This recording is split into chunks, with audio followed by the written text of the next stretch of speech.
Hello, uh, Hello and welcome to session number 8 of personality development. In this, we are going to cover non-verbal communication, what is body language, tips for non-verbal communication skills. So first of all, I would like to tell you what is communication. Communication is the transfer of information from one person to another. जब हम अपनी बात को किसी और को बताते हैं, ट्रांसफ़र करते हैं अपनी इन्फॉर्मेशन एक इंसान से दूसरे इंसान तक, उसे हम कम्युनिकेशन कहते हैं.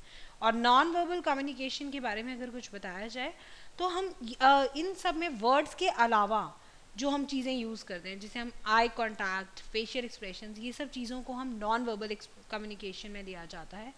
Non verbal communication consist of all the messages other than words that are used in communication. Most of us spend about 75% of our waking hours communicating our knowledge, thoughts, and ideas to others. So I can say body language along with non-verbal expressions, along with verbal expressions, are very important. Body language की बात करी जाए तो what is body language? What do you think? I think now you have understood. Body language is non-verbal communication that involves body movement. मैंने आपको non-verbal communication का meaning इसीलिए clear किया ताकि आपको ये समझ आ सके कि body language actually होती क्या चीज़ है. Gestures, जो भी हम अलग अलग gestures देते हैं उसे हम body language का ही part होते हैं. Gesturing can also be termed as body language, which is absolutely non-verbal means of communication. अगर आपको मैं ये बताना चाहूँ कि वर्क प्लेस में इनकी कितनी इम्पोर्टेंस है तो आप शायद ये समझ पाएंगे कि हमें बॉडी लैंग्वेज कितने ठीक ढंग से कैरी करनी चाहिए ताकि वर्क प्लेस पे हमारे नॉन वर्बल कम्युनिकेशन से कुछ और मीनिंग ना इंटरप्रेट किया जा सके, क्योंकि जेस्चर्स का कोई भी वेरी सिंपल मीनिंग नहीं रहता, ना ही इनका यूनिवर्सल मीनिंग रहता है. Gestures do not have invariable और universal meaning. They keep on changing according to different culture, different languages, different people. Body language is non-verbal communication that involves body movement. Now I think it is very much clear to you. People in the workplace can convey a great deal of information without even speaking through non-verbal communication.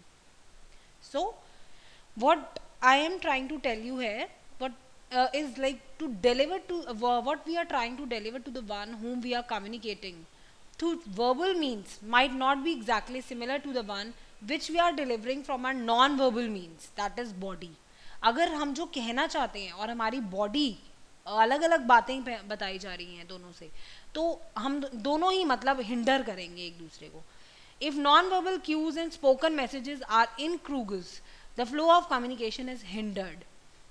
Receiver हमेशा वही meaning interpret करेगा जो आपकी non verbal cue से उसे समझ आएगा. यानी कि अगर आपका बहुत पुराना फ्रेंड आपको मिला है और आप उसे बहुत ही एक सैड टोन में बता रहे हैं कि आपसे मिलकर बहुत खुशी हुई, तो आपका मीनिंग चाहे है कि आप कहना चाहते हैं कि आप बहुत खुशी हुई, लेकिन आपका जो टोन था, body language and your tone of voice, ये क्या बता रही है कि आप सैड हैं, मतलब you are not happy to meet your friend. तो हमेशा रिसीवर वही मीनिंग आपका इंटरप्रेट करता है जो आप नॉन वर्बल क्यूज़ के थ्रू से बताते हैं. तो इसीलिए नॉन वर्बल एक्सप्रेशंस और नॉन वर्बल कम्युनिकेशन को मेंटेन करना बहुत ज़रूरी है, अदरवाइज इसका कुछ और भी मीनिंग समझ में आता है. नॉन वर्बल कम्युनिकेशन में facial expressions, eye contact, tone of voice, body posture, motions, positioning with in groups, आप कहाँ बैठे हैं, स्पेस, क्लोजनेस, सब चीज़ें आती हैं. It also includes the way we wear our clothes or the silence we keep. ये सब चीज़ें भी हम साइलेंट हैं तो इसका भी मीनिंग आपको कुछ इंटरप्रेट कर सकते हैं. हम किस तरह के कपड़े पहनते हैं उसका मीनिंग भी आप इंटरप्रेट कर सकते हैं.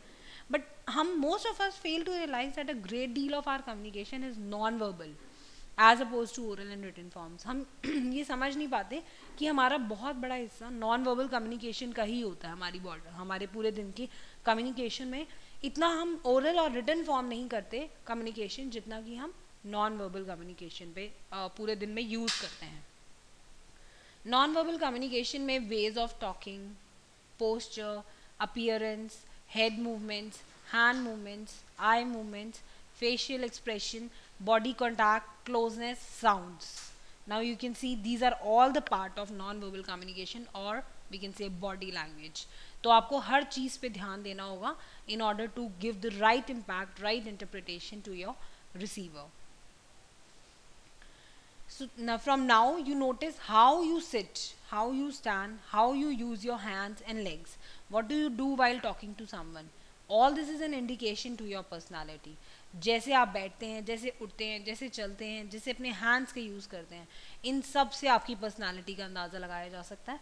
तो प्लीज़ अपनी पर्सनालिटी को अगर आप ठीक से समझाना चाहते हैं, अपनी पर्सनालिटी को ठीक तरह से शो करना चाहते हैं कि व्हाट यू आर, तो अपने सब non verbal expression, non verbal communication को सही तरीके से कैरी करना बहुत ज़रूरी है. आप अपनी स्क्रीन पर इस स्लाइड में देख सकते हैं कि डिफरेंट नॉन वर्बल बिहेवियर को किस तरह से इंटरप्रेट किया जा सकता है. अगर आप आर्म्स क्रॉस करके बैठे हैं चेस्ट पर, तो ये एक डिफेंसिवनेस, इसका इंटरप्रिटेशन समझ में आता है. यानी you are in a defensive, you are sitting in a defensive manner. आप सामने वाले को कुछ डिफेंस करना चाहते हैं, उसकी बात से अग्री नहीं कर रहे. अगर हम देखें तो hands to cheek, hands to cheek अगर आप बैठे हैं हाथ लगाकर चीक्स पर, तो ऐसा लगेगा कि आप कुछ सोच रहे हैं, डीप थिंकिंग में हैं. तो इस टाइप की रबिंग द आई, अगर आप आंखों को मसल रहे हैं, तो इससे ये मतलब समझ में आता है कि आप कुछ डाउट में हैं, कुछ कन्फ्यूजन में हैं. And there are different normal non verbal behaviours that you can see on your screen. There are some more which you can see. ये भी कुछ आप पढ़ सकते हैं जिनके आप समझ में आएगा कि क्या इंटरप्रिटेशन है, क्या क्या चीज़ें क्या सिग्निफाई करती हैं, क्या सिंबलाइज करती हैं. Rubbing hands, anticipation. और इसी तरह से अगर हम देखें बाइटिंग नेल्स, तो बाइटिंग नेल्स आप जानते होंगे कि कुछ इनसिक्योरिटी, आप नर्वस फील करते हैं तब हम बाइट करते हैं nails. Okay, so these are few non verbal behavior expressions that you must see. Now what about the confident look? You can see the confident look here that you must carry in your workplace. In the corporate atmosphere it is very important to carry these kind of looks. अगर आप stress हैं, tense हैं, तो आपकी body language वो बता देती है कि आप वाकई में बहुत स्ट्रेस हैं. लेकिन वो आपके फेस पर नहीं आना चाहिए, because you are in a corporate world जहाँ इन सब चीज़ों को अफोर्ड नहीं किया जाएगा, ये सब चीज़ें बर्दाश्त नहीं की जाती.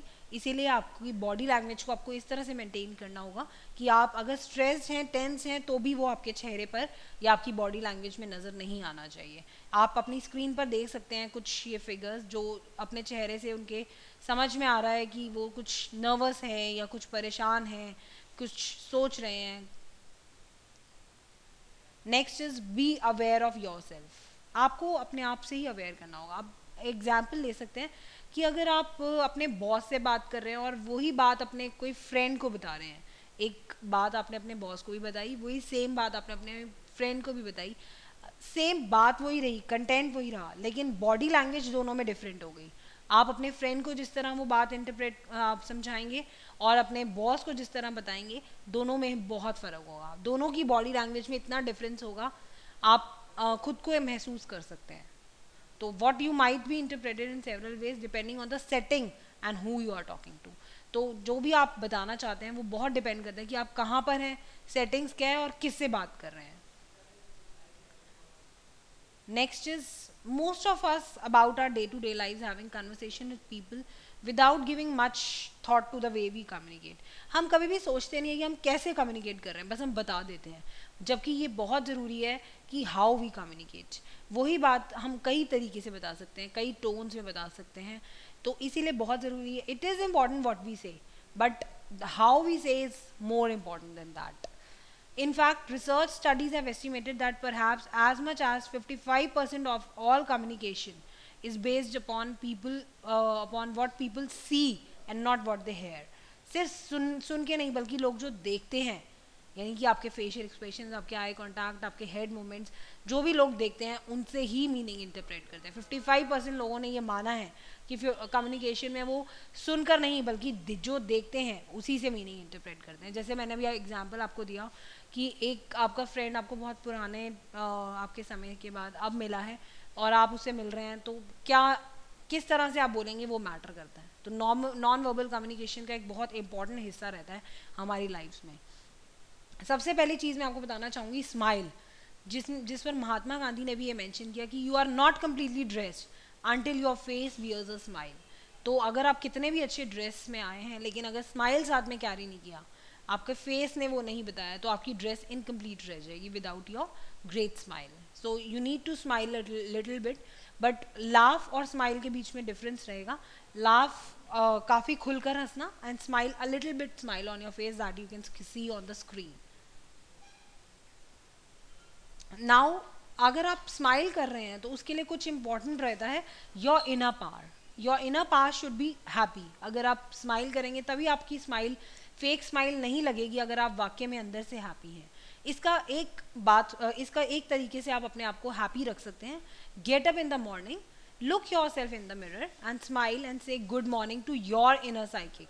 सबसे पहले तो आप खुद को सुबह उठकर गुड मॉर्निंग करिए. बाकी लोगों को गुड मॉर्निंग करने से पहले सबसे पहले अपने इनर साइकिक को गुड मॉर्निंग करिए. शायद आपने ये सुना होगा कि सेल्फ रिस्पेक्ट होती है, क्योंकि हमारे अंदर खुद एक ह्यूमन बीइंग होता है. अगर हम उसकी सेल्फ रिस्पेक्ट नहीं कर पाए, उसे गुड मॉर्निंग नहीं कहा और हम अंदर से खुश नहीं हैं, तो शायद हम किसी और को स्माइल देंगे तो उसमें भी कुछ फेक स्माइल नजर आएगी. After then they give a good positive smile and again say good morning to the Lord who created you. Thank to your mom dad for giving you life. अब फिर उसके बाद आप गुड मॉर्निंग कर सकते हैं लॉर्ड से, ताकि वो आपको हमेशा खुश रखें, उन्होंने आपको इतनी अच्छी ज़िंदगी दी. Then also say thank to your mom dad, क्योंकि उन्होंने आपको ये लाइफ दी है. अब आप देखिए आपका चेहरा कैसे चमकेगा with a smile, although you are sad और happy, because a one who can smile in hard times will never be in grief. जो हमेशा मुश्किलों के समय पे मुस्कुरा पाता है, स्माइल कर पाता है, वो कभी भी ग्रीफ में, परेशानी में नहीं रहता, कभी दुख में नहीं रहता. तो ये इस तरीके से आप अपने इनर पावर को हैप्पी रख पाएंगे. और अगर आप इनर पावर को हैप्पी रखेंगे तो आप ज़रूर अपने चेहरे पर एक गुड स्माइल कैरी कर सकेंगे, जो एक बहुत इंपॉर्टेंट है कंप्लीटली ड्रेस अप होने के लिए. Next is I want to tell you some good points about smile, की स्माइलिंग की क्या इंपॉर्टेंस है. Keep smiling even in difficult situation. It costs no money, just stretching your facial muscle. सिर्फ ज़रा सा स्माइल ही तो करना है, ज़रा से अपने फेशियल मसल्स को स्ट्रेच ही तो करना है, कुछ कॉस्ट नहीं लगती, उसमें कुछ मनी नहीं लगता. तो you can smile even in difficult situations also. Remember the smile of a small baby. आप अपने छोटे से अपने सामने एक बेबी को रखिए और उसकी स्माइल देखकर शायद आप इतना खुशी महसूस करेंगे. उसकी जो इनोसेंसी, एक जेन्युइन स्माइल है, आपको 7th हेवन तक ले जाएगी. तो मैं ये कह सकती हूँ कि smile is a best in body language that any person can project, but beware of the fake smile. It is very easy to recognise one. Fake smile से हमेशा दूर रहना चाहिए, और हम आसानी से पहचान भी पाते हैं कि कौन हमें फेक स्माइल दे रहा है और कौन रियल स्माइल दे रहा है. इसलिए अगर आप रियल स्माइल आप कैरी करना चाहते हैं तो आप इनर पावर, जो मैंने आपको पिछली स्लाइड में समझाया, अपने अंदर हैप्पीनेस लाने का एक तरीका जो है उसे ज़रूर फॉरवर्ड करिए, कैरी करिए. Now there are some dos and don'ts. ये ज़रूर आपको समझने चाहिए और इनको ज़रूर अपनाना चाहिए. If you are working in a workplace, कहीं भी कॉर्पोरेट्स में, कहीं भी बिजनेस पे, आप इन सब चीज़ों को ज़रूर अपनाना चाहिए, क्योंकि ये सब चीज़ें बहुत इंपॉर्टेंस रखती हैं. जैसे कि अभी मैंने पहले स्लाइड्स में आपको समझाया कि नॉन वर्बल कम्युनिकेशन एक बहुत इंपॉर्टेंट पार्ट रहता है, और हम अगर साइलेंट भी हैं, हम कुछ बात नहीं कर रहे, तब भी हमारे वर्क प्लेस में कई लोग उसका कुछ कितने मीनिंग्स इंटरप्रेट कर पाते हैं. तो इसीलिए हमें इन्हें सही तरीके से कैरी करना चाहिए. First is don't cross your arms और लेग्स. अपने आर्म्स और लेग्स को क्रॉस नहीं करना चाहिए. ये भी हम पहले डिस्कस कर चुके हैं पिछली स्लाइड्स में कि ये कुछ डिफेंसिव लगता है और ऐसा लगता है कि आप उनके खिलाफ हैं. You are not agreed with the person. जो भी आपके सामने स्पीकर कुछ बोल रहा है, यू आर नॉट अग्रीड. इसीलिए आप अपनी लेग्स क्रॉस करके बैठे हैं, या आर्म्स या लेग्स कुछ भी, जिससे ये पता चलता है कि you are not open to that person, you are not happy you are not agreeing with what the person is saying. So this is strict no, don't cross your arms or legs. Next is have eye contact but don't stare. I think you can understand the meaning of eye contact and staring. Eye contact बनाना चाहिए ताकि अपने सामने वाले जो audience है या listeners हैं उनको आप अपनी बात अच्छे से समझा सकें, बेटर कनेक्शन क्रिएट कर सकें, और ये भी जान सकें कि वो आपकी बात सुन रहे हैं या नहीं सुन रहे हैं. See if they are listening और not. Keeping too much eye contact might creep people out, but बहुत ज़्यादा अगर आप आई कॉन्टैक्ट बना लेते हैं वो स्टेयरिंग बन जाती है. You can C in the picture also. तो आप सामने वाला इंसान बहुत ही इनसिक्योर फील करने लगता है, काफ़ी क्रीप फील करने लगता है. आई कॉन्टैक्ट बनाना बहुत ज़रूरी है, but not staring. If you are not you, और आप आई कॉन्टैक्ट अगर बना नहीं जानते या आप नहीं बनाते लोगों के साथ आई कॉन्टैक्ट, तो इसके लिए आप प्रैक्टिस कर सकते हैं. Don't be afraid to take up some space. Space अपने लिए लीजिए, क्योंकि इससे ऐसा लगता है कि you are self confidence and you are comfortable in your own skin. आप जैसे हैं अपने आप में बहुत कंफर्ट फील करते हैं, ईज से रहते हैं, it gives a reflection of your self confidence. तो इसीलिए आप अपनी स्पेस लेकर आराम से कंफर्टेबली बैठिए या उठिए with your legs apart, which signals your self confidence. Next is relax your shoulders. You can see in the picture also. When you feel tense, it easily winds up as tension in your shoulders. जब भी आप tense होंगे अपने आप को देख पाएंगे कि आपके shoulders वो ज़रूर reflect करेंगे कि आप टेंशन में हैं। आपके shoulders इस तरह से फर्स्ट पिक्चर में आप देख सकते हैं कि कैसे फर्स्ट पिक्चर में पोस्चर उनका बदल गया है और वो कैसे बहुत ही अनरिलैक्स्ड मोड में बैठी हैं। This might move up and forward a bit, try to relax. So इस तरह से आप अपने आप को रिलैक्स कर सकते हैं। इन पिक्चर्स में आप देख सकते हैं। Try to loosen up by shaking the shoulders and bit and move them back slightly. अगर आप आराम से रिलैक्स होकर बैठेंगे, लूजन अप करके अपने शोल्डर्स को, it reflects your confidence and it gives a view that you are relaxed and calm. Next is not when they are talking, और ये एक बहुत इंपॉर्टेंट पार्ट है लिसनिंग का। अगर आपको कुछ कोई बात कर रहा है आपसे, तो आप सर हिलाना आपको बहुत ज़रूरी है, नॉड करना बहुत ज़रूरी है, क्योंकि इससे ये लगता है कि सामने वाले को कि आप उसकी बात सुन रहे हैं, अटेंशन दे रहे हैं उसे, और उसकी बात को ध्यान से आप समझ के ग्रैब भी कर रहे हैं। बट इसे बहुत ज़्यादा ना करें लाइक अ वुड पेकर। सो एक यू आर लिसनिंग, इसका थोड़ा इशारा देना है, सिर्फ आपको सिग्नल देना है। Don't slouch, sit up straight. तो स्ट्रेट बैठना बहुत ज़रूरी है, ऐसा नहीं कि आप गिर रहे हैं। Be in a relaxed manner, be in a relaxed way, but not in too tense manner. Tense नहीं, ऐसे बहुत ज़्यादा झुक कर रही हैं जैसे आप पिक्चर में देख सकते हैं। आराम से स्ट्रेट बैठना है बस आपको, ताकि आपका कॉन्फिडेंस नज़र आए, आप काम हैं, रिलैक्स हैं, ये नज़र आए। Next is lean but not too much. तो आपको लीन करना है, लीन आराम से बैठना है, रिलैक्स करके बैठना है, but not like in the you can C in the picture. इतना रिलैक्स नहीं होना कि आपका बहुत नज़र आए कि आप कितने फटीग में हैं या बहुत टायर्ड हैं या आप बहुत लेजी हैं, ऐसा नज़र नहीं आना चाहिए। आपको अपने आप को रिलैक्स रखना है ताकि आप कॉन्फिडेंस नज़र आ सके, बट इतना रिलैक्स नहीं होना कि सामने वाला बहुत एरोगेंट हो जाए या गुस्सा हो जाए आपको देखकर कि you are very lazy person. ऐसा आपका बॉडी लैंग्वेज नहीं बताना होना चाहिए। स्माइल एंड लाफ में आपको मैं पहले स्माइल का मीनिंग बता चुकी हूँ। लाफ इज, आप काफ़ी तेज़ी से जब हंसते हैं, वो उन दोनों में आपको मतलब समझ में आना चाहिए कि स्माइल और लाफ अब आपको कब कब करना है। Lighten up and don't take yourself too seriously. Relax a bit, smile and laugh and someone says something funny. जब कोई कुछ फनी बोले तब आप हंस सकते हैं, लाफ कर सकते हैं, और हल्का सा स्माइल आपके फेस पे हमेशा रहना चाहिए ताकि एक पॉजिटिव पर्सन की इमेज आप क्रिएट कर सकें। But don't be first to laugh at your own jokes. अपने जोक्स पे सबसे पहले ना हंसे, क्योंकि ऐसा लगता है कि you are very nervous and you are very needy for a smile. Smile when you are introduce to a person, but don't keep a smile plastered on your face. तो स्माइल करें अपने फेस पर, plaster की तरह smile को ना रखें अपने फेस पर, यू विल सीम इनसिंसियर। ये बहुत ही इनसिंसियर लगेगा अगर आप फेस पर एक प्लास्टर की तरह स्माइल को कैरी करेंगे। थोड़ा बहुत स्माइल कर सकते हैं अगर आपको किसी के साथ इंट्रोडक्शन हुआ है, कोई इंट्रोड्यूस हुआ है, but don't keep a smile plastered on your face. Don't touch your face, इसका भी मीनिंग मैं आपको पहले बता चुकी हूँ नॉन वर्बल बिहेवियर की लिस्ट में, कि अगर आप बहुत ज़्यादा टच करते हैं अपने फेस को, या इससे बहुत ये डिस्ट्रैक्टिंग लगता है लिसनर्स को, और जो आपसे बात कर रहे हैं, कन्वर्सेशन कर रहे हैं, उन्हें बहुत डिस्ट्रैक्टिंग लगता है, और ये भी लगता है कि आप कुछ डीप थिंकिंग कर रहे हैं उनके लिए या किसी की चीज़ के लिए भी, तो ये कुछ डिस्ट्रैक्टिंग सा रहेगा। So don't touch your face. Keep your head up. Obviously अगर आप अपना हेड ऊपर रखेंगे तो इससे ये लगेगा कि आप काफ़ी कॉन्फिडेंट हैं, सिक्योर हैं। Don't keep your eyes on the ground. अपनी आंखें, आइज जो हैं अपनी ग्राउंड पर ना रखें, क्योंकि इससे बहुत इनसिक्योरिटी की फीलिंग लगती है, ऐसा लगता है कि you are a bit lost.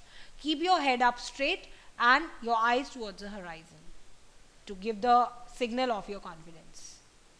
Now slow down a bit. आपको हर समय भागने की ज़रूरत नहीं है, हर टाइम भागने की ज़रूरत नहीं है, ये दिखाने के लिए कि आप काफ़ी काम करते हैं। अगर आप आराम से स्लोली वॉक करेंगे तो आपका ये समझ में आएगा कि आप काफ़ी काम है, कॉन्फिडेंट है अपने काम को लेकर, एंड लेस स्ट्रेस्ड हैं। क्योंकि अगर आप स्ट्रेस रहेंगे 24 घंटे तो आप अपना कभी भी वर्कलोड को सही तरीके से मैनेज नहीं कर पाएंगे। यानी कि आप ना ही टाइम मैनेजमेंट करना जानते हैं, ना आप अच्छे से अपने काम को बिना किसी स्ट्रेस के कंप्लीट करना जानते हैं।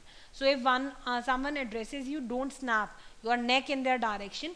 Turn it a bit more slowly instead. तो आराम से जाएं, भागने की ज़रूरत नहीं है, क्योंकि अदरवाइज इट गिव्स रिफ्लेक्शन कि आप बहुत कंफ्यूज रहते हैं, 24 घंटे स्ट्रेस रहते हैं.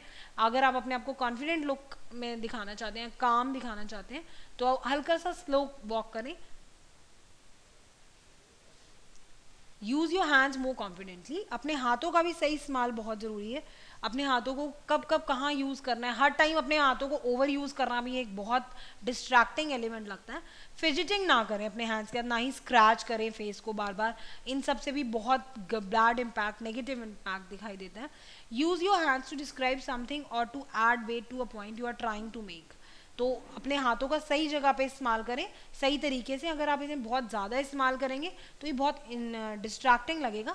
Don't let your hand flail around, use them with some control. तो आपने अपने हाथों को इस तरह इधर उधर मारते नहीं रहना, फ्लेन नहीं करना. अपने हाथों का सही कंट्रोल में रहकर यूज़ करना है और कॉन्फिडेंटली यूज़ करना है. Realise where your spine ends. तो आपको ये मालूम होना चाहिए कि आपकी स्पाइनल कॉर्ड कहाँ एंड हो रही है, ताकि आप बिल्कुल स्ट्रेट पोस्चर में बैठ सकें. Keep your whole spine straight and align for better posture. तो आप अपने स्पाइन को स्ट्रेट रखें ताकि आप एक बेटर पोस्चर में बैठ सकें. और स्ट्रेट बैक होगी तो ये गुड पोस्चर रहता है. मैनी पीपल माइट सिट और stand with a straight back in a good posture, और उन्हें मालूम होता है कि स्पाइन कहाँ एंड कर रही है और नेक कहाँ से बिगिन है. तो अपनी नेक और स्पाइन का सही मैनेज करके, कंट्रोल करके काम करें, सो दैट सामने वाले को ये ना लगे कि आप बहुत लीन हो रहे हैं या बहुत लेजी तरीके से बैठे हैं. तो अपने आप को स्पाइन स्ट्रेट करके बेटर पोस्चर में अपने आप बैठें. डोंट स्टैंड टू क्लोज, इसके बारे में हम बता चुके हैं कि फिजिकल स्पेस, इंटीमेट स्पेस कितना है उसका भी काफ़ी कुछ मीनिंग समझ में आता है, काफ़ी इससे इंटरप्रिटेशन की जा सकती है. One of the things we learned is what everybody gets weirded out by a close talker. अगर आपके बहुत क्लोज रहकर कोई बात करता है तो आपको भी बहुत कभी कभी एम्बैरेसिंग सिचुएशन लगती है. It is embarrassing if the more we move back the more the other person comes forward. तो अगर आपके कोई साथ खड़ा हुआ है और आप उससे थोड़ा दूर जाने की कोशिश कर रहे हैं और फिर वो आपके पास आ रहा है, तो ये बहुत ही एम्बैरेसिंग सिचुएशन हो जाती है. Let people have their personal space, don't invade it. तो पर्सनल स्पेस को मेंटेन रखें, क्योंकि इंटीमेट स्पेस को मेंटेन रखना बहुत ज़रूरी है. So don't stand too close. This is a strict no in the work environment. Don't fidget. So these kind of actions should be avoided in the workplace. इस type के fidgety movements और nervous tics, shaking your legs, tapping your fingers against the table rapidly, ये सब चीज़ें please जो नहीं करें. अपने हाथों का, अपने पैरों का ठीक तरीके से इस्तेमाल करें.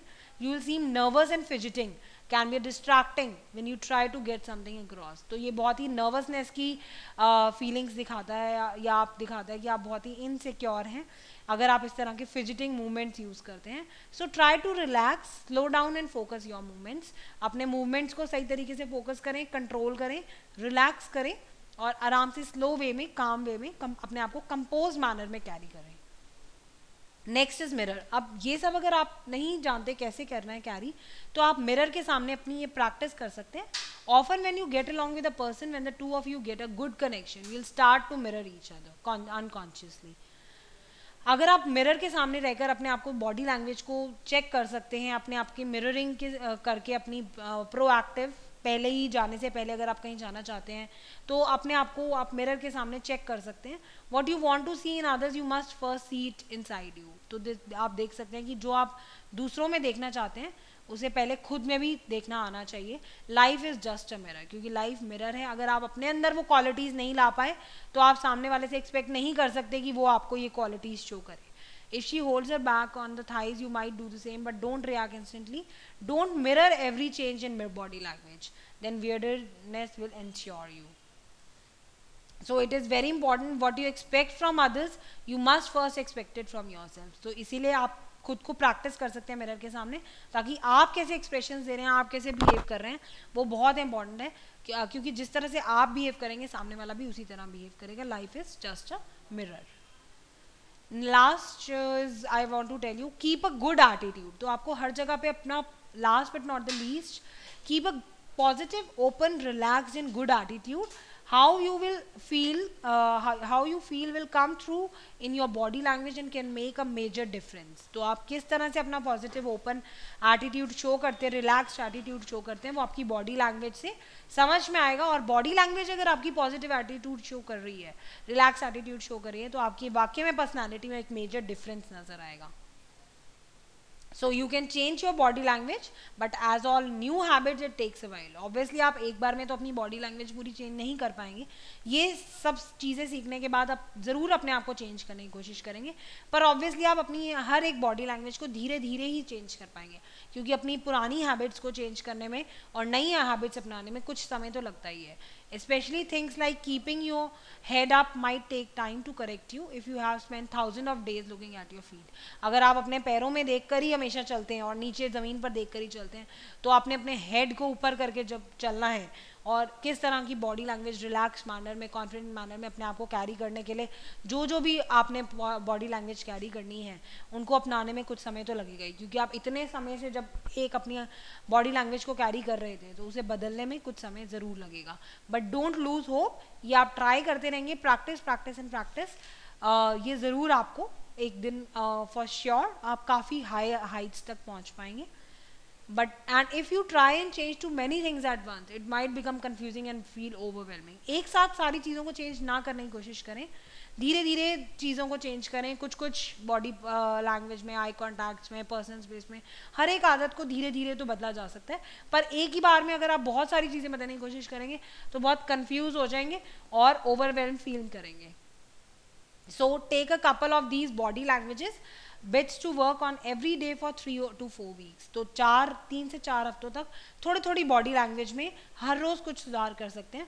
By then they should have developed into new habits and something you will do without even thinking about it. तो जब 3-4 हफ्तों तक आप रेगुलरली इनको प्रैक्टिस करेंगे, रेगुलरली इनके ऊपर वर्क करेंगे, तो धीरे धीरे अपने आप ही बदलना शुरू हो जाएंगे. फिर आपको सोचने की भी जरूरत नहीं पड़ेगी, क्योंकि आप ये नए हैबिट्स अपना चुके होंगे, डेवलप कर चुके होंगे. If not, keep on until it sticks. तो तब तक अगर नहीं भी होती, फिर भी इनकी प्रैक्टिस करते हैं जब तक कि आप ये पूरी इनको स्टिक नहीं हो जाते. Keep on trying them until it sticks to you. Then take another couple of things you like to change and work on them. और जब वो सीख जाए तो कुछ और नई चीज़ों में सुधार लाने के लिए उनके ऊपर वर्क करें. So live your life with no regrets. तो ताकि आपको कभी भी अपनी लाइफ जीने पर कोई रिग्रेट ना फील हो, हमेशा आप खुशी से, हैप्पीनेस से अपनी लाइफ को जिएं और कभी भी कोई बॉडी लैंग्वेज के थ्रू कोई गलत इंटरप्रिटेशन ना नजर आए. So this is all about non verbal communication, जो मैं आपको बताना चाहूँगी. Last message is live your life with no regrets. Thank you. Now do it yourself questions. What is non-verbal communication? Give 5 tips for effective communication. Thank you so much.